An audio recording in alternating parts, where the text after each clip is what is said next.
Boa noite, meus irmãos. Graça e paz. Estamos voltando aí às nossas reflexões sobre identificando e vencendo os gigantes da nossa história, da nossa vida. Domingo passado nós fomos acometidos de uma rápida enxaqueca, uma dor de cabeça muito forte, e nós não fizemos a nossa live, e então nós resolvemos, comunicamos ao reverendo Nonato para falar que nós não estaríamos anunciando, comunicando a nossa live. Mas retornamos hoje e graças a Deus a enxaqueca não foi muito duradoura. Ela teve um tempo dela e depois nós voltamos à normalidade. E com alegria nós estamos aqui nesta noite para a gente voltar a repensar e a pensar mais uma vez sobre as nossas reflexões, sobre os nossos estudos. E os queridos devem lembrar que nós estivemos na nossa live, primeira e segunda, na verdade uma rápida introdução, uma introdução assim em dois momentos, em dois tempos, né? Nós estivemos trabalhando o capítulo 13, né, de Números, e hoje nós vamos continuar também, mas só que num texto paralelo. Hoje nós vamos fazer uma leitura aqui no livro de Deuteronômio, e o capítulo que nós iremos ler é o capítulo 1. Deuteronômio é repetição da lei, não é? Repetição do discurso, e aqui nós vamos ler um texto que, assim, para mim ele é mais... Essa repetição, parece que ele se apresenta mais enfático e destaca alguns pontos que, na verdade, lá em Números não foi destacado. Então, no capítulo 1, do versículo 26 até o versículo 29, esses versículos dizem o seguinte: discurso de Moisés. Porém, vocês não quiseram ir. Está se referindo a espiar, não é? A terra de Canaã, onde eles foram designados como espias. Porém, vocês não quiseram ir, mas foram rebeldes à ordem do Senhor, seu Deus. Ficaram murmurando em suas tendas e disseram: o Senhor está com ódio de nós e por isso nos tirou da terra do Egito, para nos entregar nas mãos dos amorreus e nos destruir. Para onde iremos?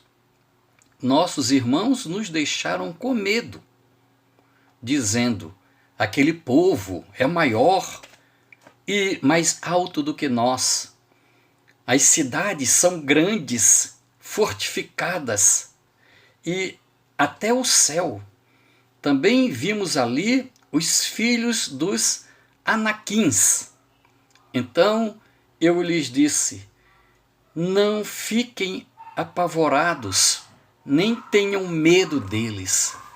Não fiquem apavorados, nem tenham medo deles. Vou fazer uma palavra de oração, pedindo a Deus a bênção e a direção para esse momento. Pai querido, muito obrigado.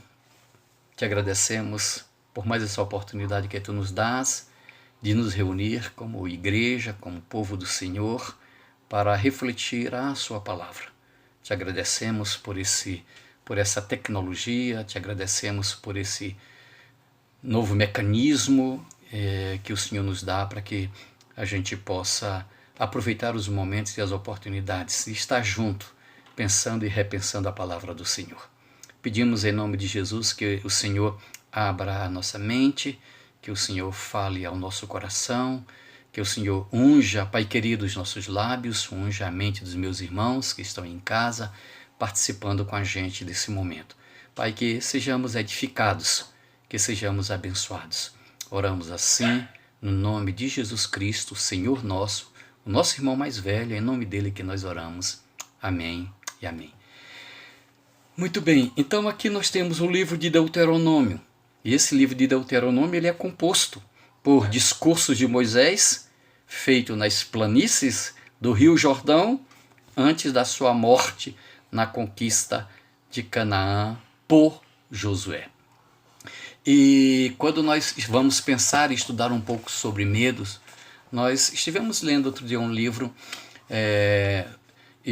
da doutora Neuza Corasso, que ela é uma especialista em medos e fobias, e ela diz um negócio interessante. Nunca se falou tanto em medos quanto nos últimos tempos. Entre eles, o medo da violência, o medo da doença, que é o que inclusive nós estamos vivendo agora em meio a essa pandemia. Então, o medo da doença, o medo do fracasso, isto é, de não ser o bom bastante para dar conta de tantas coisas. Quer dizer, o homem, diz ela, sempre viveu situações de medo, como das guerras, da fome, que é o que também estamos convivendo agora, mas neste momento é a coexistência deles que mais tensão desencadeia. Qualquer pessoa, em qualquer momento da sua vida, pode, por uma ou outra razão, ser acometida por um medo tão intenso que chega a atrapalhar o seu desempenho cotidiano. Diz ela ainda, a grande procura de clínicas especializadas para o tratamento se confirma a cada dia. Então há uma grande procura. E diz ela mais, e muitas vezes nota-se que tanto o paciente que procura a clínica como a população em geral referem-se ao medo, usando indistintamente expressões medo, fobia e pânico. E então, para nos esclarecer, para nos ajudar numa compreensão assim, rápida e objetiva, ela tenta fazer uma diferença entre o medo, entre a fobia e entre o pânico. Que quando nós vamos estudar lá no grego clássico, né, a palavra phobos, ela enquadra, na verdade, no grego clássico, inclusive secular, a palavra phobos, né, de onde vem fobia, ela encampa essas três dimensões, né, na verdade, diríamos assim, desse elemento. Então, diz ela que o medo, ao contrário, é uma emoção natural do ser humano. Não dá para imaginar a nossa vida sem que em algum momento nós não tenhamos nos deparado com ele. O medo nos protege. Ele funciona como uma espécie de sinalizador para nos precaver de perigos reais. A própria sobrevivência da espécie ocorreu por ter como aliado ao medo. Então, ela é de opinião que o medo é uma emoção natural do ser humano. Já a fobia, diz ela, é uma espécie de medo acentuado, excessivo, desmedido, na presença ou previsão do encontro com o objeto ou situação que causa ansiedade num grau elevadíssimo, como por exemplo, no caso de dirigir, em que só em pensar em fazê-lo, a pessoa já se sente ansiosa, como ali mesmo longe do carro. Ou no caso de uma reunião, em que a pessoa precisará se expor, mas arranja desculpas para evitar participar. Então, são fobias. E ela elenca uma série de fobias, como fobias de público, fobia de lugares fechados, fobias de lugares altos. Aí você vai pensando aí onde é que você se enquadra. Fobia de injeção. Inclusive, outro dia, até mandaram para mim um vídeo engraçado, né? E o nome de um militar, de um soldado, era, não sei o que, Heráclito. Era como se fosse um sobrenome Heráclito.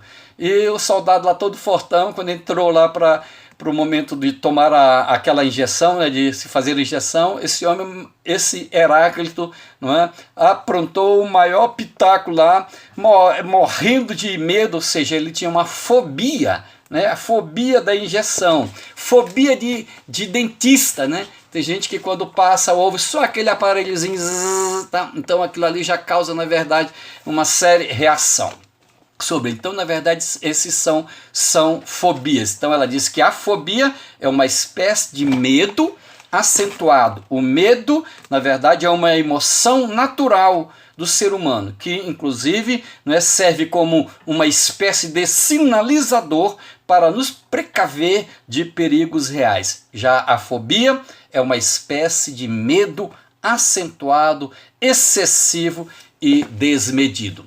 E ela fala também sobre o pânico, fazendo uma diferença sobre o pânico. Então ela diz que o pânico, na verdade, são crises súbitas, sem fatores desencadeantes aparentes. Por exemplo, a sensação é de morte iminente, de perda ou iminente, de perda de controle e medo de enlouquecer. Então, às vezes, ocorre uma única vez na vida. Então, nesse caso, trata-se de um ataque de pânico. Mas existe para ela o pânico também como um transtorno. Quando os ataques acontecem com uma certa frequência, então o diagnóstico é um transtorno de pânico. Ele se caracteriza essencialmente por um período distinto de intenso medo ou desconforto, acompanhado por pelo menos 4 de uma série de sintomas que ela elenca, como sudorese, tremores, sensações de asfixia, sensação de falta de ar, dor ou desconforto torácico, náusea e tal. E isso aí, na verdade, nós vamos deixar para os nossos psicólogos aí da nossa igreja, que tem feito um excelente trabalho, não é, com mais lives, juntamente com o pastor Nonato, que também é um conselheiro bíblico, né, um mestre em aconselhamento bíblico. Mas isso é o que a psicologia diz, mas o que a Bíblia, na verdade, nos ensina, nos fala sobre o temor? O que a Bíblia nos fala sobre o temor? Então eu queria que nós pensássemos hoje como vencer o medo, ou como vencer o gigante do medo. Então, nós vimos que na Bíblia, eu entendo que primeiramente eu tenho que reconhecer a sua realidade. O medo é uma realidade. Eu não posso me culpar porque eu tenho medo, ou porque eu tive um medo. Sobretudo quando é um medo que está trabalhando, está servindo como um sinalizador para nos livrar de um perigo. Tá? Livrar de um perigo. Quando a gente, por exemplo, vai passar numa determinada rua e ouve um cachorro, não é? Bravo, latir, então a gente tem aquela reação, aquele sentimento, então a gente já procura olhar mais naquela direção, ou então desviar o caminho, né, para que a gente fuja do perigo de ser mordido ali por um cão. Então, na verdade, esse medo ele é natural, segundo a doutora Neuza Coraça. Mas nós vemos que a gente vai perceber na Bíblia que o medo ele foi assim o primeiro, se a gente pode chamar, sentimento negativo que o ser humano experimentou por ocasião exatamente do pecado de Adão. Então nós, quando vamos ver lá em Gênesis 3:10, diz assim: ouvi a tua voz no jardim, e porque estava nu, tive medo e me escondi. Isso também aconteceu com Caim. Logo após ter matado o seu irmão Abel, não é? No capítulo, em Gênesis também, no capítulo 4, 14 e 15. Então, dessa forma, parece-me que a gente pode concluir que originalmente parece que não é algo natural, como disse a doutora Coraça, mas que originalmente o medo parece que ele é o resultado, uma consequência do pecado. O pecado da desobediência, tá certo? E o pecado da desconfiança no cuidado de Deus. Então, o medo parece que ele é ingerido, ele é gestado não é? Ali, originalmente na Bíblia, ali naqueles 3 capítulos, nesses 2 capítulos, e ele se apresenta, na verdade, como consequência do pecado. E nós poderíamos, então, dizer, não é, que o medo significa um sentimento de inquietação, de apreensão em face de um perigo real e imaginário, é um receio, um temor.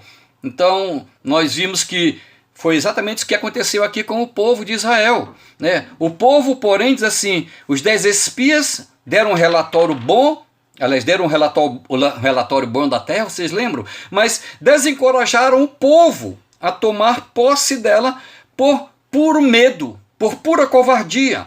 Então diz assim, o povo, porém, que habita nessa terra é poderoso, e as cidades muito fortificadas. Também vimos ali os filhos de Anak, terra que devora os seus moradores, e todo o povo que vimos nela são homens de grande estatura. Isso está em Números, no capítulo 13, 28. Então, na verdade, esse estado emocional de agitação, inspirado pela presença real ou pressentida de um perigo concreto, se apresentou naquele momento na vida daqueles homens. Então, o medo ele se caracteriza por várias alterações no comportamento, desde a fuga ao escondimento. Então, existem vários tipos, na verdade, que poderíamos chamar, não é, tipos de medos, como tem pessoas que têm medo de ficar solteiro, tá? Tem medo da solidão, tem medo dos insetos, e nós falamos inclusive sobre isso, sobre as nossas diferenças, né, da questão da cosmovisão, o fato de a gente ser diferente, e nós não podemos julgar, ou então achar que é fricote de alguém que tem medo de inseto, tem medo de uma barata, tá certo? Ou então medo de animais como rato, cobra e etc. Então tem gente que tem medo de casar, porque acha que é uma responsabilidade muito grande, então tem medo de casar, na verdade tem medo da responsabilidade. Então, tem gente que tem medo do escuro, tem medo de viajar de avião ou de navio. Ontem mesmo nós estávamos conversando sobre isso com uma senhora da nossa igreja, que o filho dela disse para ela que ele está morando em um outro estado, disse, mãe, assim que terminar aí a pandemia, tá, eu quero que a senhora venha passear aqui para nos visitar. Eu vou comprar a passagem de avião para a senhora e eu mando ela. E ela imediatamente, não, meu filho, de avião não. Pode comprar a passagem de ônibus, que eu vou de ônibus mesmo. Ela disse, ele falou, mãe, de avião são só 2 horas, de ônibus são quase 2 dias. Eu disse, não, eu vou 2 dias, eu vou apreciando a natureza aqui de baixo mesmo. Ela disse para mim, pastor, eu tenho medo de avião, eu tenho medo de avião. Isso aí já não é um medo natural, isso aí já possivelmente esteja em nível de uma fobia e precisa, na verdade, ser trabalhado. Então, o que nós podemos perceber e entender é que alguns dizem que o medo não vem de Deus, mas da nossa própria natureza e da natureza caída, e que tenta nos arrastar para longe das promessas da palavra, para longe das promessas de Deus, e nós sabemos quais foram as consequências do pecado. E o pecado, houve uma como diz, né, uma depravação total, depravação moral. Então o pecado veio atrapalhar, na verdade, complicar e dificultar as nossas vidas.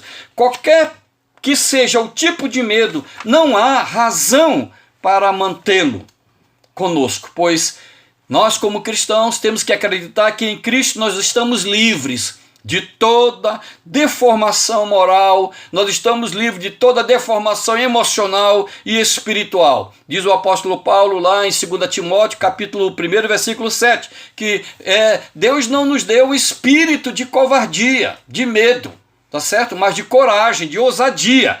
Então, se, por um lado, conservamos o medo em nosso coração, nós estaremos sujeitos aos efeitos, aos resultados arrasadores desse medo.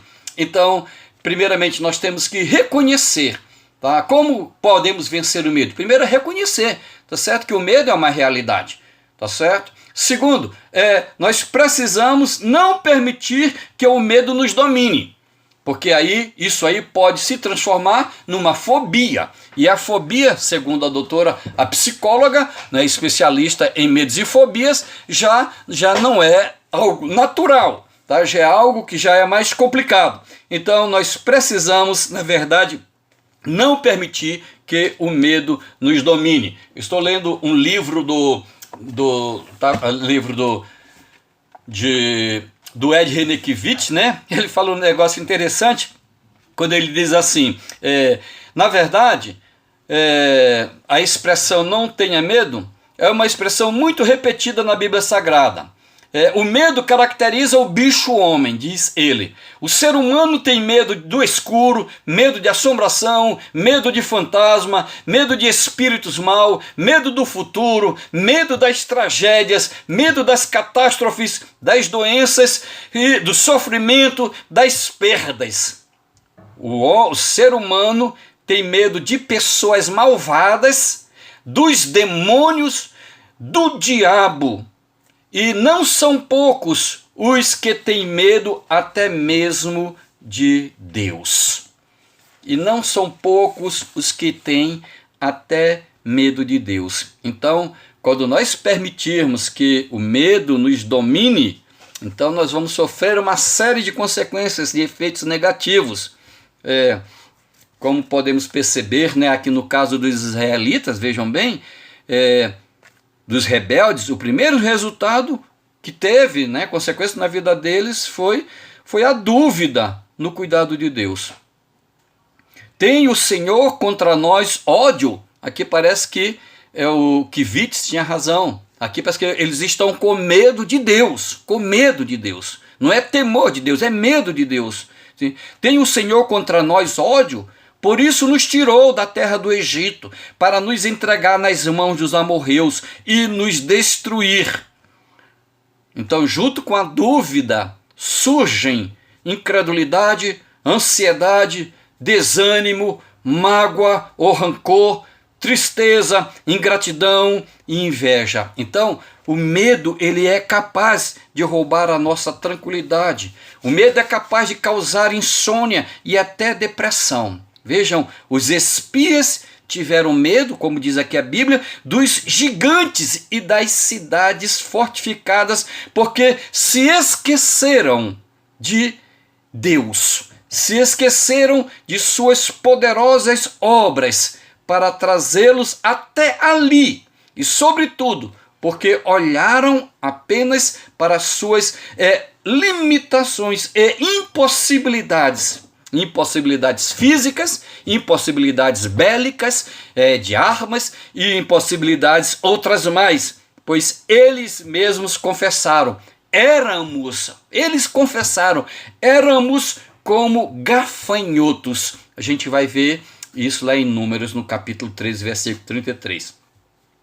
Lembram também quando os discípulos viram a Jesus Cristo andando sobre as águas? Diz a palavra que eles tiveram medo. Na verdade, Mateus diz que eles acreditavam estar vendo um fantasma, medo de fantasma. E isso acontece porque o medo deforma a nossa visão e faz com que tenhamos uma visão natural ou supersticiosa das coisas. O medo impede de vermos pela ótica da palavra e nos faz agir como quem não conhece a Deus. Nos impede de ver pela ótica da palavra. Lá em 2 Coríntios 5, 7 diz que nós devemos viver não pelo que a gente vê, mas pelo que a gente crê. Nós, como cristãos, nós temos que viver pelo que nós acreditamos. E por isso nós precisamos nos aproximar cada vez mais de Deus, conhecer mais o nosso Deus, porque quanto mais nós o conhecemos, mais nós temos a capacidade para resistir ou para não permitir que o medo nos domine. O medo pode se tornar um gigante e precisa ser derrotado em nome de Jesus Cristo, pois é como uma barreira que tenta impedir os cristãos, sobretudo, de alcançar a promessa de Deus para as suas vidas. Exatamente como estava impedindo aqui nesse texto, os israelitas de tomarem posse. O medo impediu que eles tomassem posse da terra de Canaã. No entanto, Josué e Caleb, lembram que nós vimos isso na vez passada? Também eles viram os gigantes da terra, mas eles venceram o medo. Como eles venceram o medo? Se apoiando na palavra de Deus. Está em Números, no capítulo 3, versículo 30. Ou seja, nós precisamos nos apropriar da palavra. Eia, subamos e conquistemos a terra que o Senhor nos deu. Então, nós precisamos confiar em Deus para que a habilidade de controlar o medo venha tomar parte da gente, que é exatamente a coragem em Jesus Cristo. O Senhor Deus diz que não nos deu um espírito de covardia. Deus não nos deu um espírito de covardia, mas de coragem. Não de temor, mas de coragem. Então nós precisamos, na verdade, não permitir, queridos, que o medo nos domine. E por último, com base nesse texto ainda, nós precisamos confiar no poder da graça de Deus. Confiar. Lembrando novamente que nós falamos da vez passada, né? Davi, ele enfrentou o gigante Golias no poder e graça de Deus. Mas suas palavras foram: olha, eu vou contra ti em nome do Senhor dos Exércitos. O que significa dizer que Davi se apoiou em Deus. Davi dependeu exclusivamente de Deus. Então, para vencermos o medo ou a covardia, nos refugiamos em Deus também, porque Ele é capaz de encher de poder espiritual e nos encorajar para continuarmos caminhando juntos. Foi isso que Moisés disse a Josué, Josué 1,9. Não te mandei eu? Ser forte e corajoso. Não pasme e nem te espantes, porque o Senhor teu Deus é contigo. Jesus disse: eis que eu estou convosco todos os dias até a consumação dos séculos. Se Jesus está conosco, se nós somos templos do Espírito Santo, se o Deus Pai está conosco, se o Espírito está conosco, por que ter medo? Por que ter medo? O medo, queridos, produz insegurança, o medo produz perturbação e inquietação. Então, a Bíblia nos revela como nós podemos vencê-lo. Diz que no amor não existe medo. Antes, o perfeito amor lança fora o medo. 1 João 4,8. Está aqui em foco o amor de Deus revelado em Jesus Cristo. E esse amor profundo, desinteressado, sacrificial, ele está disponível e pode ser experimentado pela fé em Jesus Cristo. Por esse amor, Deus lança fora nossa culpa e nos capacita a amar o próximo. Quem ama nunca abandona, e essa certeza nos dá força e coragem para enfrentarmos situações difíceis de risco. Se nós amamos a Deus e temos a certeza que Deus nos ama, então nós venceremos o medo pela convicção de que Deus está sempre conosco e nunca nos desamparará. Davi sabia disso. O Senhor é a minha luz e a minha salvação. Diz Davi: de quem terei medo? De quem terei medo? Porque o Senhor meu Deus é a minha luz. O Senhor meu Deus é a minha salvação. De quem terei medo? O Senhor é a fortaleza da minha vida. A quem temerei? Ele é a minha proteção. Ele é a minha fortaleza. É nele que eu posso me abrigar, nele eu posso me esconder. De quem eu terei medo? Então nós precisamos ter consciência de que Deus não nos deu espírito de covardia. E em razão disso, esse espírito mau só pode vir do inimigo. Só pode vir do inimigo, da carne, emoções desequilibradas, ou quem sabe até do mundo, um ambiente hostil. Mas se Deus está comigo, se Deus está conosco, o medo não pode ter lugar em nossas vidas. Josué e Caleb foram os únicos a tomar posse da terra. Por quê? Porque eles mantinham um relacionamento de fidelidade e confiança em Deus. Eles tinham outro espírito, espírito de confiança, coragem, de ousadia.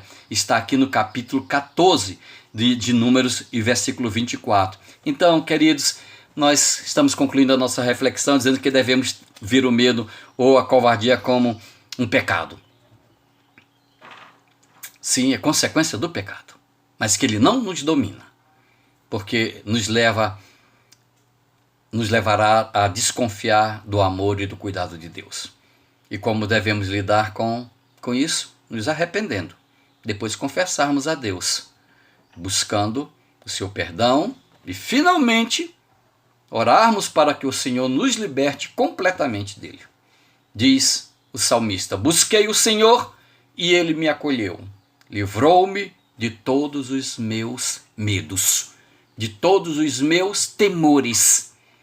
Busquei ao Senhor e ele me acolheu. Eu sei que em muitos momentos, às vezes, em transtornos ou em fobia, a gente não consegue, parece que as pessoas não conseguem direcionar-se para falar com Deus em oração. Mas nós precisamos confiar em Deus e colocar diante dele. Diz, pensando nessas palavras: o Senhor é quem vai adiante de nós, e ele será contigo, não te deixará nem te desamparará, não temas nem te atemorize. Foram essas palavras ditas por Caleb e por Josué. Então nós precisamos, na verdade, confiar nas palavras do Senhor. Aliás, a palavra de Moisés a Josué, palavra de Moisés a Josué. As últimas palavras de Moisés a Josué, antes que ele entrasse na terra prometida. Que essa também sejam as nossas em Cristo Jesus. O Senhor é quem vai adiante de ti. Ele será contigo, não te deixará, nem te desamparará. Não temas, nem te atemorize. Que Deus nos abençoe, queridos, nessa palavra, nessa reflexão, e que nós nos apropriemos do Senhor. Nós extrapolamos um pouquinho o tempo, porque esse tema é tão empolgante, a gente teria tantas coisas para conversar, mas no próximo domingo, na próxima sexta-feira, se Deus quiser, nós iremos trabalhar como vencer outros tipos de gigantes nas nossas vidas, como o gigante do estresse, o gigante da incredulidade. E vamos trabalhar um pouquinho mais sobre isso nos próximos encontros, ok? Vamos fazer uma oração. Pai querido, muito obrigado por esses momentos, te agradecemos pela tua palavra que fala ao nosso coração, que o teu Espírito Santo possa ter comunicado verdade aos corações também dos meus irmãos, que nós possamos nos levantar e sair daqui mesmo confiados na tua palavra, amando mais o Senhor, porque a tua palavra diz que o amor lança fora o medo. O amor de Deus por nós e o nosso amor para com Deus lança fora verdadeiramente, lança longe de nós o medo. Pai querido, sobretudo aquele medo que está se constituindo em algo que quer se transformar numa fobia ou até mesmo no pânico, em surtos ou em transtornos. Eu quero pedir em nome de Jesus, Pai querido, trabalha com o nosso coração, trabalhe com a nossa mente, abençoe meus irmãos, sobretudo agora nesse período que estamos vivendo em pandemia. Muitos estão aí com medo da doença, mas esse medo para alguns está se transformando numa fobia. Pai, não permita, Jesus, sobretudo para os teus filhos. Ensina-nos a confiarmos no Senhor. Ensina-nos a acreditar no Senhor. Claro, tomando as devidas recomendações médicas, como usando a máscara, isolando, tendo cuidado mesmo necessário, Pai, lavando as mãos, mas que nós possamos, sobretudo, confiar no Senhor, porque se o Senhor não nos guardar, essa máscara não faz diferença nenhuma. Se nós não confiarmos no Senhor, não vai fazer muita diferença. Portanto, nós queremos, em nome de Jesus, colocar a máscara, lavar as mãos e confiando que o Senhor nos guardará e nos livrará. Essa oração nós fazemos em nome de Jesus. Amém e amém. Queridos, boa noite. Deus abençoe os irmãos e até na próxima sexta, se assim Deus o permitir.